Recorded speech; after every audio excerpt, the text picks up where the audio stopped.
Stavros, you've enjoyed an illustrious career in the world of entertainment. When did you first demonstrate an aptitude in performing and creative arts? I started singing before I was born, probably bothering my mom, sort of.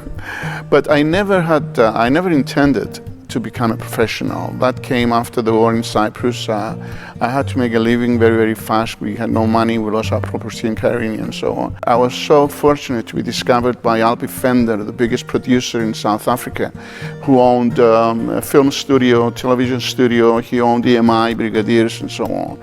He heard a couple of my songs and my career took off, Throughout your career, you've written, composed, produced, and directed several musicals around the world, including Greece, South Africa, and Las Vegas. And you were even commissioned by Queen Elizabeth II.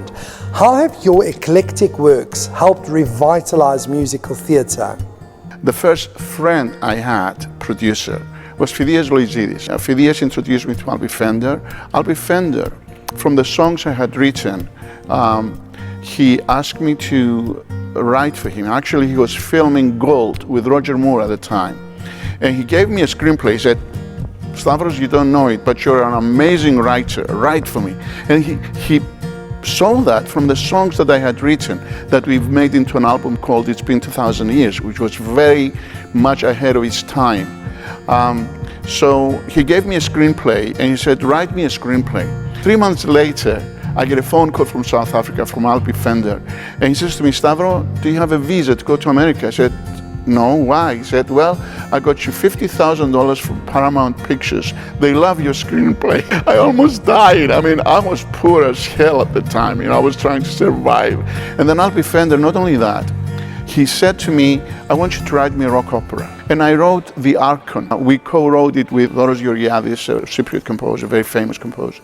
It was absolutely amazing. I couldn't believe my eyes when it was staged finally in 1979. I loved singing. Once I started getting paid, once I became a professional singer, I hated it. And I think The Archon, my first rock opera, was the way out. I realized that I am not cut for the lights. I'd rather sit and create. The Archon was about Cyprus. The Archon was about the resentment I had when I found myself in Kyrene when Turks were coming to kill us. My anger was against Kissinger at the time and Nixon, who was in his own mess with the Watergate scandal. And they did nothing to prevent the Turks invading Cyprus, whereas LBJ Johnson in '63 and '67 stopped the Turks. So my anger was for the people, for the archons, the people that had the authority to do something they didn't. So the idea was to take the power away from them. I love writing, I love composing, and I love the musical theatre. It's so creative, it's so challenging, because it's not just coming up with an idea, it's writing the lyrics, writing the libretto, and making sure the music is there, and making sure in the music there is enough songs, or just one song that is going to mesmerize the people and become a hit. That made me decide to give an end to my singing career. The Queen of England was to come to Cyprus with 47 heads of state for the Commonwealth Conference. And the government came to me like 1 month prior to the Queen coming and said, Stavro, we need you to do the gala dinner. And in 4 weeks, I had to write the libretto, compose the music, go to Greece, orchestrate, get in a studio. I had Anna Vichy, find a small symphony orchestra, orchestrate, record, come back, produce and direct the show. In 4 weeks, all this happened in 4 weeks, and I said yes. You maintain a level-headed professional approach to directing while managing to keep an experienced and understanding eye toward the more aesthetic and creative goals of a production. Take us through the process from inspiration to implementation. It's not just talent. Obviously, I must have the talent needed to proceed. You need to have many, many other things. You need to have audacity. You need to have perseverance. I mean, the interview with the Dektash, 40 years, the Turkish leader had not given an interview to anybody. He gave one to me. Why? And I think this is a lesson to any budding artist, journalist, anybody pursuing a career. The fact that I had the audacity to believe that I was going to interview Dektash when everybody was telling, all the journalists, even the head of the TV station, the owner of the TV station, laughed at me. And my conversation with Dektash was very friendly. This is who I am. And I did give him an opportunity to project his own persona, because I told him that everybody hates you. I hate you. And actually during the interview, I said to him, you know, Mr. Dektash, I'm beginning to like you, and I'm wondering what I'm doing wrong. Because he was coming out very friendly. He was telling me about hunting and about that he stopped hunting because he loves birds. And I knew that he had parrots in his garden and so on. And this is when I told him that I'm beginning to like you. And I said, but now that we're talking about something so sensitive, let's talk about something really sensitive. Let's talk about the missing people of Cyprus. There's 1,619 people missing. And right now, we're being watched by families, by the mothers, the brothers, the sisters, you know, of these people, the wives and the children. Can we give hope to maybe that 10, 50, 100 of these missing people are still alive? And he kind of did his Dektash propaganda and started talking, and I let him talk. I think it was like 4.5 minutes without interrupting. And then when he finished, he said, Mr. Dektash, I said to him, I let you talk for about God knows how long without interrupting, but I don't buy a word you said. And you know why? Because on the 7th of August, I was in Lapithos and I saw my friends surrendering to the Turkish invading army. And you have two options. One is to acknowledge that they're still alive, that they are captured, that they're prisoners of war, and that they're somewhere in prison, either in Cyprus or in Turkey. Your other option is to acknowledge and accept that they have been massacred by the Turkish invading army.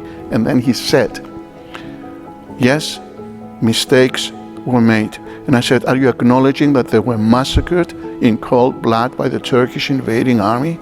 And he said, yes, mistakes were made. You are currently developing your screenplay, Poets Never Die, based on your award-winning book of the same name. What was the inspiration behind this captivating story? My motivation was to tell the story of Cyprus in the 1955-1959, the struggle of independence. But I knew as a writer that I needed to plot a story. So I came up with the idea of Poets Never Die. The daughter of the head of MI6 in Cyprus, her name was Elizabeth, fell in love with this young boy who went on to become a freedom fighter or a terrorist in the British mind. So there's the confrontation. And I'm telling the story. So he finds out this Elizabeth, now she's living in London, she's close to 70 years old. And he finds and asks her to help him write his book. And Elizabeth does kind of start telling the story. And it's fascinating because we have the story being told from 3 different angles. One is from Beth. So she's representing the British and the policy of the British. And whenever she's mentioning even her lover, Orestes, she talks about him being a terrorist. We have the story from the trader's point of view, who was part of the revolution, and he was a freedom fighter at the time before he betrayed his people. And we have the journalist who has to do his homework and make sure that he puts the Turkish point of view and the politics point of view. And so it's very fascinating as a historical document, but the plot is a love story. So it becomes international. It's a Romeo and Juliet. What are your hopes and aspirations for 2021? I am still a very ambitious artist. I think I need to live like 5 lives to fulfill my aspirations that I set up when I started in this career, because as I said, I came in by accident. You know, I needed to sing to make a living. But I have found something that fills my heart in a way, and that's charisma. 4 years ago, I was approached by the mother of a 14-year-old girl who has no kind of reality. She's mentally retarded and she cannot talk. And this girl can sing. She started singing. I was very moved, and the mother said to me, can we help her? And I had the girl sing live for the first time in the presentation of my book. It was a theater, 400 people, and they were all crying. She was amazing. So that was the kind of the spark that we needed to create charisma.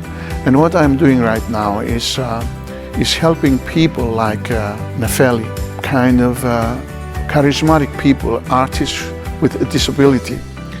I give them a platform. And I'm very proud to have put this together with Katerina, Nefeli's mother, and now we have like over 50 children. And we're doing beautiful things to help these artists. It's absolutely amazing, and I'm very, very proud of it. I think it's one of the proudest things I've done in my life.